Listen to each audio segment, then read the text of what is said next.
Welcome to Strange and Scary Story Talk. I'm Heather Nani, and today we're discussing Sylvia Plath's The Moon and the Yew-Tree. I never intended to discuss poetry on this program, but a few weeks back it was the morning and I was listening to the New Yorker poetry podcast, and this poem was featured. And after I listened to it, after not having heard it or read it for a long time, it struck me that it was far more moving and disturbing than any of the stories I was reading in preparation for this show. And I thought, we have to talk about this poem here. Plath wrote this poem on October 22nd of 1961. She was living in Devon with her husband, Ted Hughes. This was shortly before the marriage ended. And she was struggling with some writer's block. And Hughes was trying to help her and giving her a prompt or question. And he said, look out the bedroom window and write about what you see. And this is what Plath wrote.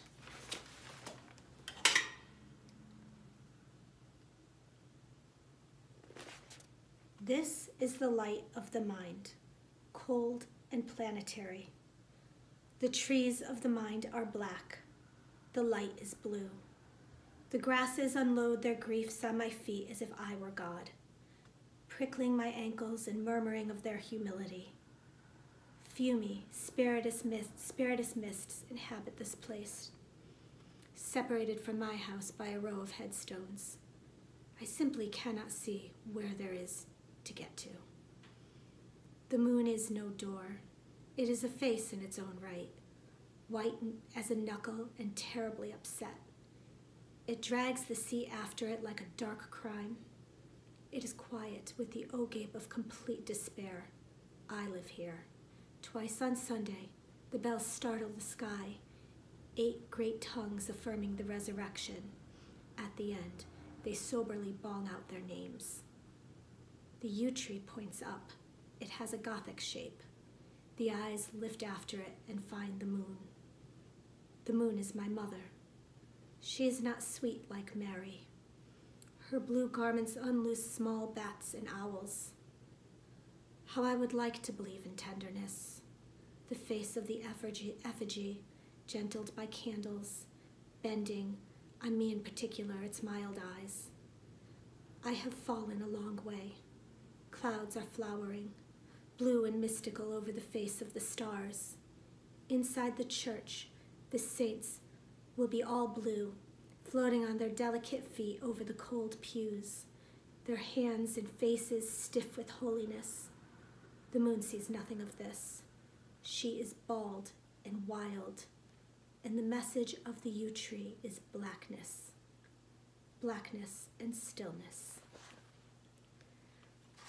I apologize for my reading and my stumbling. I don't like to read other people's poetry aloud, but I thought that we had to for this program. Please, it's online. Go and read it yourselves in quiet and hear your own voice or the voice of Plath as imagine she would have read it. So let's talk about the interpretations of this poem. Many people say that it is a poem about her mother and the mother's relationship between Sylvia and the dad, the mother represented by the moon, the dad, the yew-tree, her dad who died young when she was age 8.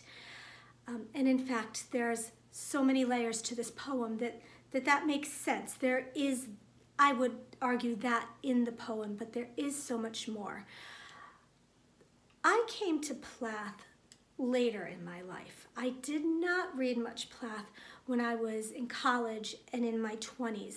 And for that, I'm grateful, because I think if I had read her younger, I would have read her through the narrow lens of knowing about Plath's death and looking at her poetry as just her means of catharsis and discussing her own personal demons. However, Plath is so much more than that, and so are her works. In an interview with the BBC, she had explained, talking about confessional poetry, that it shouldn't be a narcissistic endeavor and unloading of just what is within the poet, but this type of poetry needed to aspire to something greater, some higher and greater truths. And that is what Plath did with all her works. And so I think we need to look at her more broadly than someone that's just talking about biographical experiences. Plath, when we really look at her life as a whole, who she was, Plath was charming, pretty. She liked to get dressed up. She wanted to be glamorous. She fell madly in love with Ted Hughes, the older poet. Plath liked sex and life. If you read her diaries and you get a feel for her tone, so often she sounds like a happy, all-American girl, even when she's living in England. And it vacillates between this voice of despair when she was struggling. Interestingly, Plath could not write, she said, when she was sick, when she was at her most deeply depressed. That was the time when she wouldn't write. So I think when Plath was writing, and when she was writing this, she was talking about more than just, again, her personal experience, but talking about a truth that she saw the world at that moment. Let's look at start with the moon. Yes, the moon is a female symbol. It represents the cycles of the female, of the year, of life. In this poem, she does say, "The moon is my mother." But she also, and I'm going to read her words, in another BBC interview had said, and I'm sorry I have to read to you again, "I do not like to think of all the things, familiar, useful, and worthy things, I have never put into a poem. I did once put a yew tree in, and that yew tree began with astounding egotism to manage and order the whole affair. It was not a yew tree by a church, on a road, past a house, in a town where a certain woman lived, and so on, as it might have been in a novel.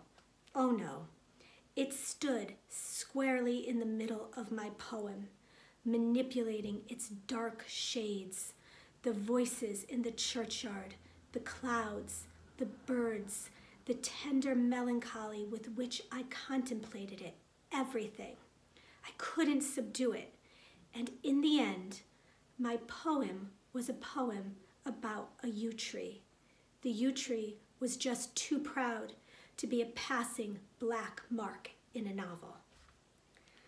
So I think we have to look past not just the conversation about the moon and her relationship with her mother, but the yew tree. Now, the yew tree is a classic symbol of death. It was considered by the Druids the tree of death. You find it in so many churchyards in England and Scotland. The yew tree is a long living tree with roots that dive deep into the ground, and the ground with the bones and the bodies, and out it sprouts, and some had said, you know, it put out vapors of death. So the yew tree is a powerful symbol in that way. And this poem is, I believe, Plath looking at the universe and life, and at the ultimate end of that is the tree in the middle, the black tree of the end, of silence, as she says. And there's so much more in this poem when we're looking at even her use of light and her use of color, her use of blue. This is the light of the mind, cold and planetary. The tree is black. Is it the sky or the light is blue? She refers back to blue again and again when she's talking about the church, when she's talking about the moon in comparison to Mother Mary, which I think is a really kind of horrifying image when we think of Mother Mary. Mary in blue is the color, and so often you see her represented with the veil, the blue veil, and dress. And Plath talks about the moon opening her blue veil and out fly bats and owls. She talks about the saints hovering above the pews in the church in the blue light.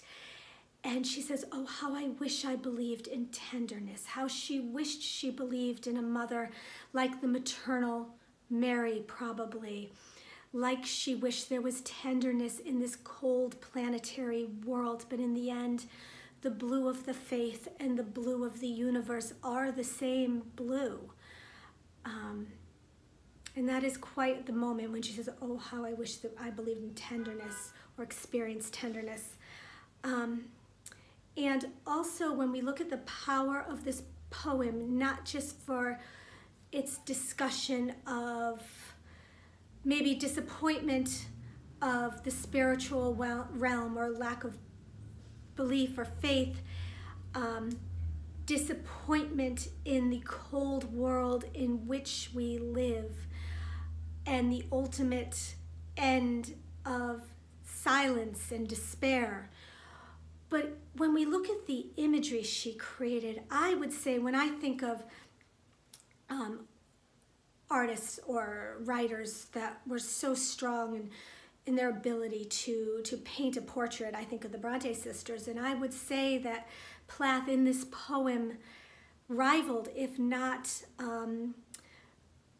gave a stronger sense of place, the visual effect of the light and the moon and the black tree, Yew-Tree, standing in the center.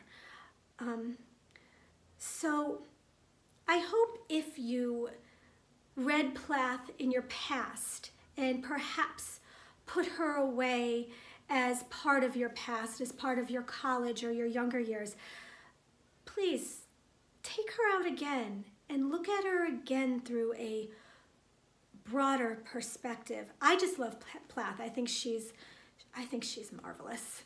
So anyway, I hope you enjoyed this program. I'd love to hear what you think about the poem, your interpretation of the poem. Please leave your comments in the comment section below. Please, if you like this episode, consider subscribing. And that's it for today. I will see you back next week. Thank you.